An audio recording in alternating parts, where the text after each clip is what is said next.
Assalamu alaikum, everybody. I just did a really beautiful, fun, wonderful trail walk, and ideas come to me as always while I'm on the trail. And I get this a lot. I talk a lot. I talk a lot to women who are successful achievers, educated, have done amazing things in their lives, and I get this from them a lot. And a lot of times they're masculine dominant women. So they're hard workers, they're go-getters, they're achievers. And they think that they just have to achieve relationship, achieve marriage. And then what they say to me a lot is when I ask them about the sit downs they're having with men, or the first meetings they're having with men, I have heard this so many times from them that they find it hard to connect. They're like, I'm not meeting men that I just connect to. I don't know what it is.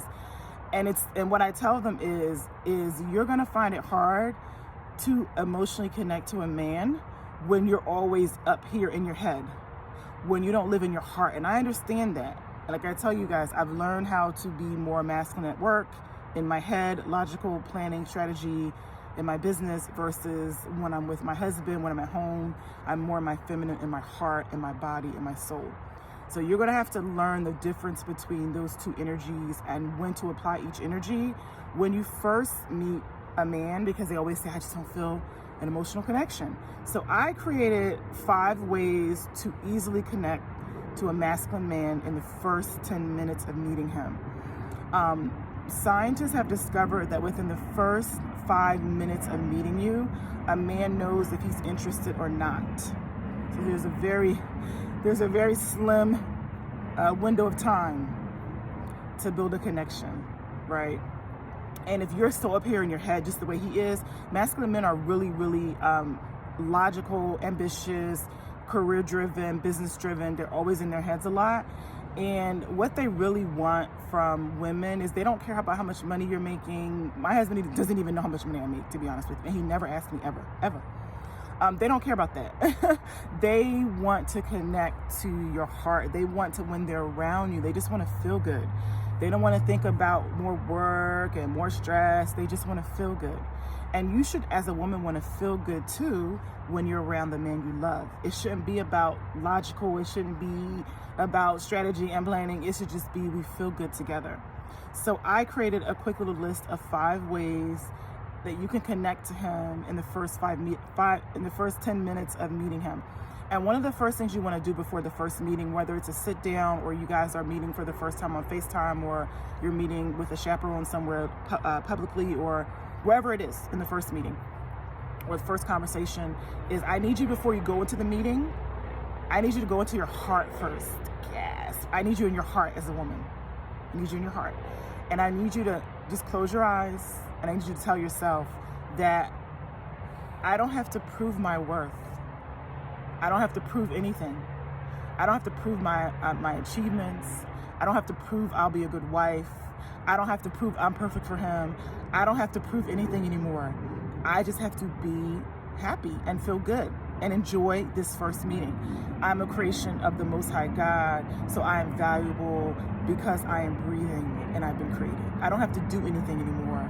I don't have to prove to this man anything. I just have to enjoy the experience, feel good, and be happy, and keep it light, and go with the flow. That's it. That's the first thing. So here are 5 things. There's more things. There are 5 things that you can do in the first meeting to feel a connection, a genuine emotional connection. If you like this person, if you don't like him, this is not the advice. You want to just feel approachable. I told you guys, human beings feel each other subconsciously. Without words. We're so amazing and powerful and beautiful. Without words, we feel each other. So if your initial face when he's first talking to you is resting bitch face, as we all know what that is, versus warm, open, happy face, you're not gonna feel connection. You're gonna immediately be disconnected. So just warm, pleasant, light, ready to enjoy the experience, not thinking about where it should go, what I have to prove, what I have to do, what I have to achieve in this, none of that. Enjoy the experience. Second thing to feel connected is, again, to feel happy. Scientists have said that When a man is in the presence of a happy woman, in the first 3 minutes, his stress hormones go down. Yes. So just being in your energy, that warm, happy, pleasant, light, happy energy is relaxing him, is calming him. He's the one thinking in his head, because he's masculine dominant, I gotta prove to her, I gotta prove my worth, I gotta prove I'm good enough, I gotta prove that, you know, I'm the perfect husband, I'll be the perfect husband. That's what he's thinking. So you just being happy and easy with him is going to calm his nervous system down. It's gonna take the fear of rejection out of his head, because that's every man's greatest fear. I don't care who they are, is rejection, right? So you being easy and calm and happy and peaceful with him will take that out of his head. Oh my God, what is that? I just ate, y'all. That's gonna disturb me. I can't do that with it on my face like that. Number 3, no microaggressions in your expressions. I tell you, whatever you're thinking in your head and feeling, it's showing on your face. It's showing in, did he just say? Instead of you judging him by what he's saying, maybe you're misunderstanding him. So if he says something that you're like kind of put off by, ask for clarification. Oh, what do you mean by that? Or why do you think that? Or why do you feel that? Or, you know, I'm not sure what you mean by that. Can you explain that further? Because sometimes we misunderstand each other, especially in the first interaction. And a lot of times we go judgmental before we really understand what the person means. Now, granted, if you keep asking for clarification and it's getting like, I don't agree with that, that's not the person for you. Okay, so that's fine. But I'm saying this is for someone that you're genuinely interested in, okay? The fourth thing is your vibe, of course. Your vibe is what he's feeling. Happy, light, soft, warm, open, asking questions, right? To learn more about him, not thinking I have to talk and prove and show and prove that I'm the one. No, I'm just trying to get to know this person. I'm just generally interested in this person. And the other thing you can do, the last thing is really masculine dominant men are always in their heads. They're super ambitious. They're career driven, business driven, and probably 23 out of 24 hours in a day of 23 hours, the thought in his head is, how can I get to my next level? He's always thinking that. How can I get to my next level? How can I achieve more? How can I get to my dreams? So one of the things you can do to connect yourself to him is you can, when you ask him the question, like, what do you do for a living? And say he says, I'm a, software designer or something.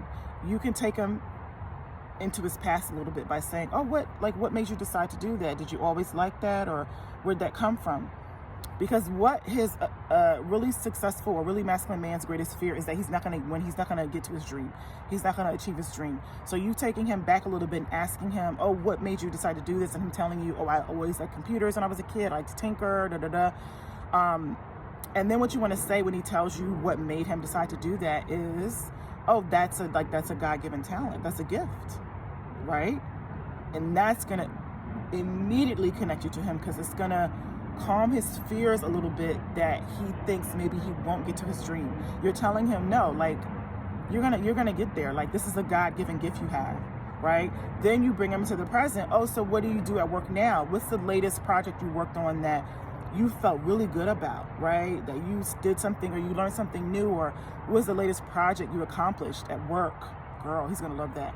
Then he's gonna tell you, and that's gonna make him feel good, because, oh, I did this big thing and I accomplished this and I got this reward for it, and that's gonna connect. And then the last thing you do is you ask him, so where do you see yourself going with that career? Like, what's your dream? And then he's gonna tell you his dream, and you only have to say one thing. I see you getting there. Yeah, you have that talent. I see you getting there. I believe in you. That's it. I believe you're gonna do it. And what he's gonna feel is, this woman believes in me. And that's what really masculine men who are super ambitious and hard workers and have really big dreams, what they really want from the woman they love is they want to feel like she really believes in me. So, simple stuff. Hope it helps. My salams. Off to soccer. I gotta go get showered, and we're going to see the Seattle Sounders for the first time. I'm so excited. So, off to soccer. See you guys later. My salams.